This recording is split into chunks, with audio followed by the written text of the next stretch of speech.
After a long wait, we finally have some more news for patch 7 and future updates of Baldur's Gate 3.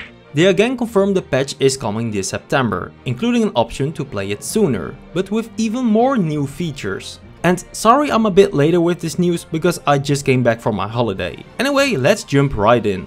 The first new feature they added is dynamic split screen, which means that friends that play locally will no longer be eternally confined to their side of the screen.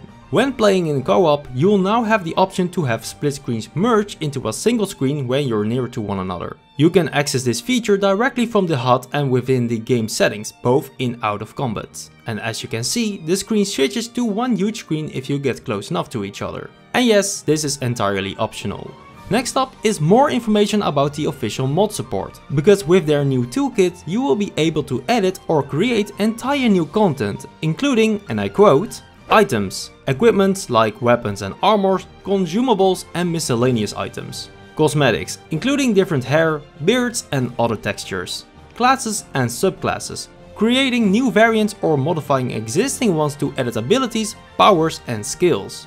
Dye skins, you'll also have the ability to edit or redesign the appearance of your dye skins. User interface, including extensions and restyling of the game UI. Quality of life improvements, such as mods that edit or improve gameplay that don't rely on unsupported elements. So not only will you have the options to more easily download mods, but you can even create entire new races and classes, which is awesome news. And if you like modding your game, and if you like RPG progression systems, I may have something interesting for you, thanks to today's video sponsor Boot.dev. Because the folks at Boot.dev believe the smartest way to learn to code is to make sure you're never bored, just like with a RPG. Because Boot.dev is online, self-paced and feels like a captivating RPG game. And the platform is designed to get you writing a ton of code, because getting your hands on the keyboard and shipping projects is the only way to really learn. You will earn XP, levels, achievements and even complete quests, just like other RPGs. And you can even get a top spot on the global leaderboard. And with Boot.dev, you will learn back-end web development from start to finish in the Python and Go programming languages. And not everyone has the means to pay for a membership, so all of their content is free to read and watch in guest mode.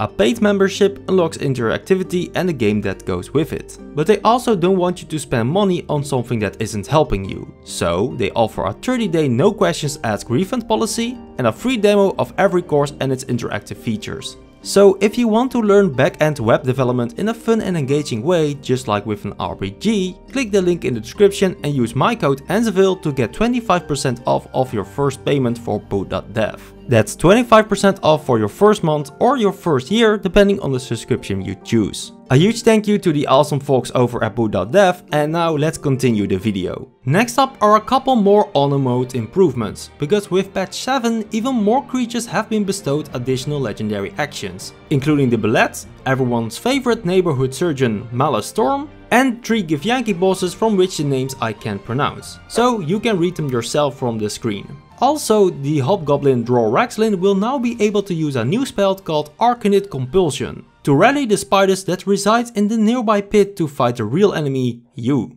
Larian also gives us more info about the new evil endings. They even include 2 new video teasers, but they are so short so I don't think they are really any spoilers. Anyway, here they are. And like Larian says, both Dark Urge characters and regular characters will receive additional and grander endings. And from the footage we can see here, the cinematics do look great. But that's not the only thing for Dark Urge characters, because they also receive some improvements. Not only bug fixes, but also a certain Bard character will now be able to join your party as a temporarily controllable character. I won't spoil anything, but Dark Urge players will know who it is. Additionally, Larian confirms again, you still won't be able to kiss Gortash. For the next highlight are literally new character highlights, so let's go over each character shortly that has received them.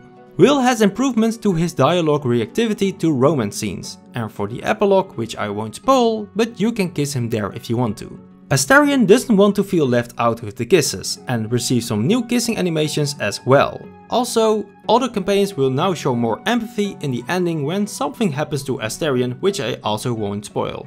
Lae'zel will have more idle animations while waiting at camp, and she'll wait a little longer at her recruitment site if you tell her you'll be returning. Karlach will react to Damon's death if he dies in your playthrough, if he promised he can help her. For Gil, the UI for donating magical items to him has been improved, which will now also include magical items that are in your chest as well as your party's inventory. They also fixed a scene between him and Mithra, as well as a scene in the endgame that would cut off before you could kiss. Last but not least, and we'll save the best for last, Shadowheart has a few new animation fixes as well as some fixes to her quest. Additionally, she also received updated kissing scenes, including the neck kissing one, and they fixed a broken romance cutscene. All party members have received additional bug and quest fixes where needed. Next up is a really small but great feature, and that is party Banter improvements, and I quote, "Prior to this update, party Banter between companion characters was limited to the characters controlled by a single player. In patch 7, multiplayer parties will support Banter between characters assigned to different players.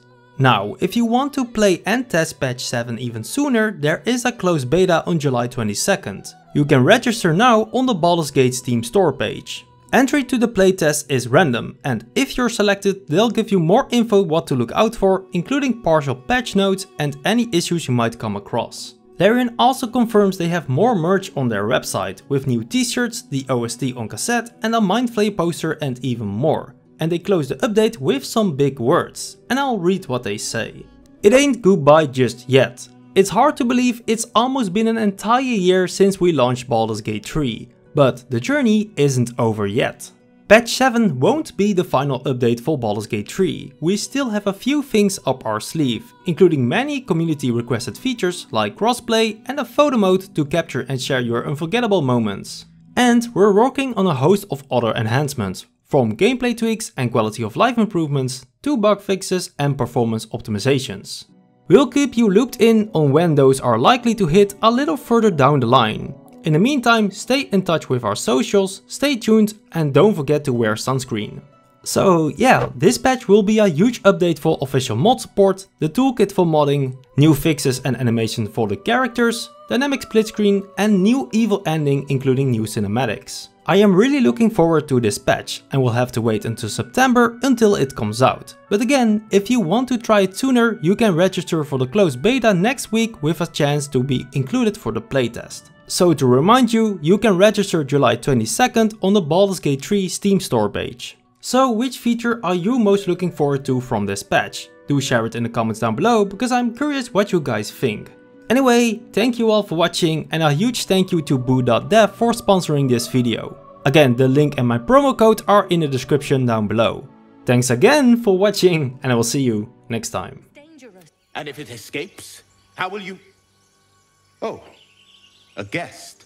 Your skull pounds in response to the prisoner's white-hot stare. Her lips don't move, yet you hear her voice.